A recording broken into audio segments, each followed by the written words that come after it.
When we read about indebted countries in the world, they have debts. We believe that poor third world countries are the most indebted countries in the world. But when we come to review the data, we find a very strange surprise. The great powers in the world top the list. They are the most borrowing countries in the world, and the most of them are drowned in debt. The first indebted country in the world, America, is #1 in the world in debt, which is drowning in debt. Glory be to God.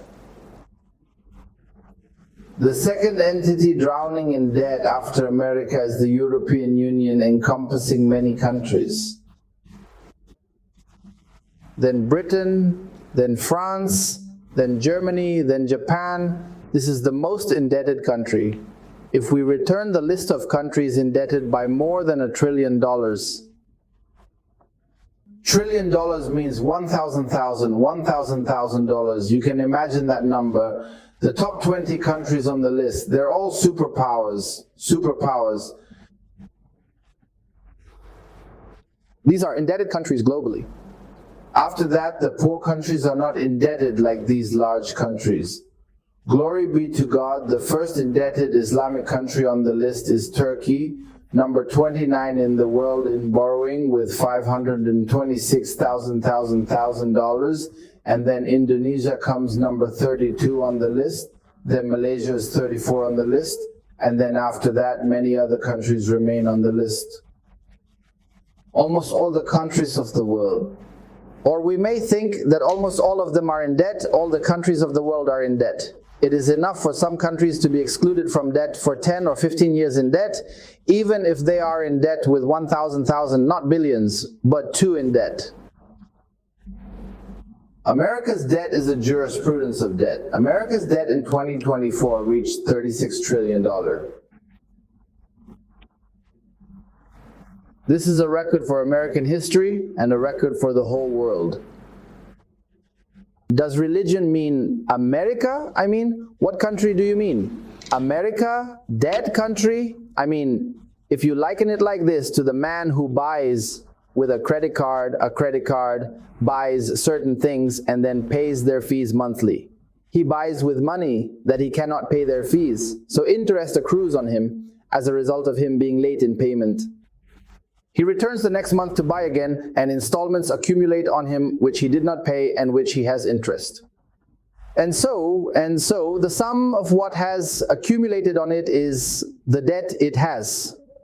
America buys very many things with debt and does not know how to pay the installments on time. It puts interest on it and buys another, third and fourth. The debt continues to accumulate until it reaches $36 trillion. Who has hands? The US government. Who preceded her? Internal and external. Internal jet. It is possible for national companies to remain American companies inside. It is possible for the citizens themselves to remain. The government prints bonds. The Ministry of the Treasury prints bonds. These bonds are bought by people, and the people receive interest on them as if they were depositors. The government takes interest on them annually or monthly, depending on them, and the bonds accumulate and they achieve good profits with them. This is the internal creditor and also the internal creditor, but outside government funds are involved as well. I mean, the friend who has money in it, such as, for example, insurance funds, pension funds, these funds have money deducted from the salaries, and the one who has money in it, so she uses her money how? What do these funds do to provide pensions to people who retire or provide medical care to people who get sick? By using her money, she buys US Treasury bonds, she lends to the US government, and takes interest on this century. Why is that? In this picture, it reached $36 trillion. Because America, from the hour it was founded and it is sustainable, is based on borrowing. Something very strange, think. This is an idea. The state reached its debts during independence in 1791. It became independent in 1776 and began borrowing. By 1791, its debts were about $75,000, printed in this number in the 20th century. This means a huge number of $75,000 and then a little bit like that. The debt decreased relatively in the years that followed them, began to decrease a little, about 56 decades. As a result, it began to sell lands to the public. And when it began to sell lands, money came into it. Money that covered some of the debt. Not all the debt, but there was a recession in it. When the Civil War occurred, the world started to rise again. In 1860, the debt was $65,000. In 1863, during the Civil War, 3 years later, it was $65,000, but it reached $1,000 by 1863. And then it reached $2.7, $10,000 in 1865 after the Civil War ended. A simple need.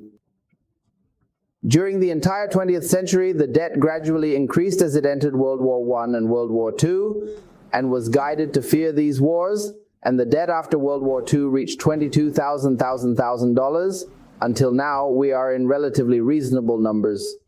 22,000. We are talking about the trillion $1,000, meaning $1,000.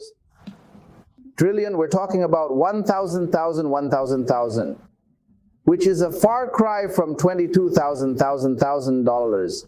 The Cold War remained that occurred between it and the Soviet Union after World War II. They began to borrow in very large amounts to balance themselves against the Soviet Union, so they spent very, very much on military power. He spent hundreds of billions, without exaggeration, on the defense budget. In the 21st century, in 2008 and 2009. They had a major economic recession, and it was preceded before that by the Afghanistan war and the Iraq war.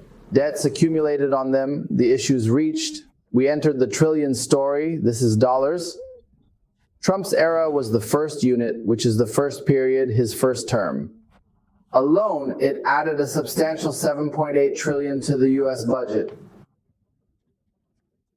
In the needs that he was doing, especially for defense or for specific projects, economic or otherwise, the debt was at this figure of $7.8 trillion, added during the first Trump administration. Of course, the corona came. After that, it increased the problem, and national spending increased by 50% because of the tax cuts that they did, because of the unemployment that spread in the country, and thus the taxes coming from the people decreased, and government spending increased, and healthcare.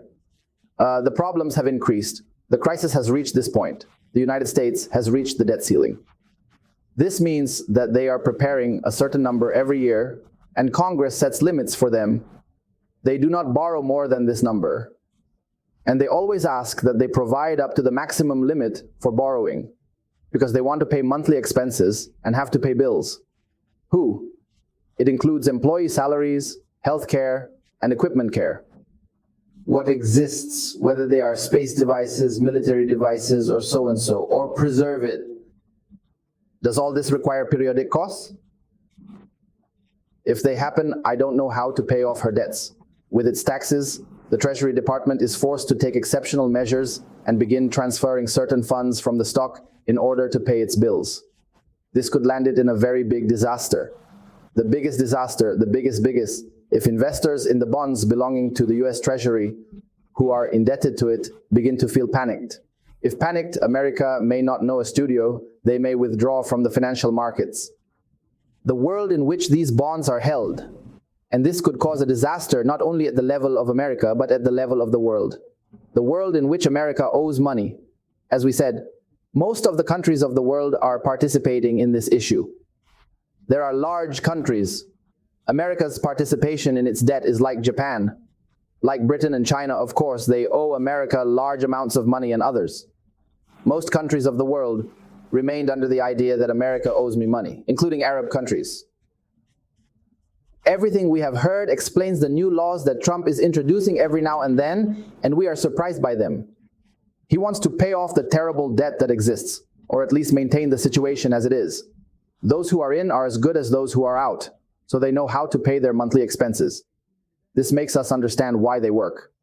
The Ministry of Efficiency and the Government Efficiency Authority belong to Musk to reduce government spending by laying off many employees and reducing spending to lock down the International Aid Authority so that a lot of money is released outside. There is no need for it. He wants to make a gold card. They sell for 10,000. Why does this money want to take the Panama Canal? He wants to take Greenland. Why? Want to take it? I mean, Canada has everything you need. He wants to spend an excessive customs tariff, make a fuss in the world, all this. And he wants cash. He wants money with which he can pay huge expenses. Those who have the root of the problem is the culture of religion.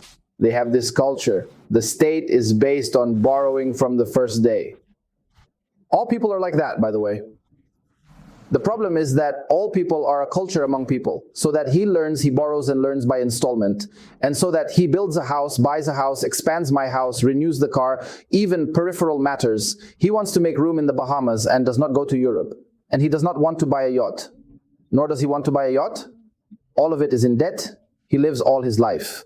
And therefore he is in debt all his life, just as the government lives all its life. Indebted, thank God.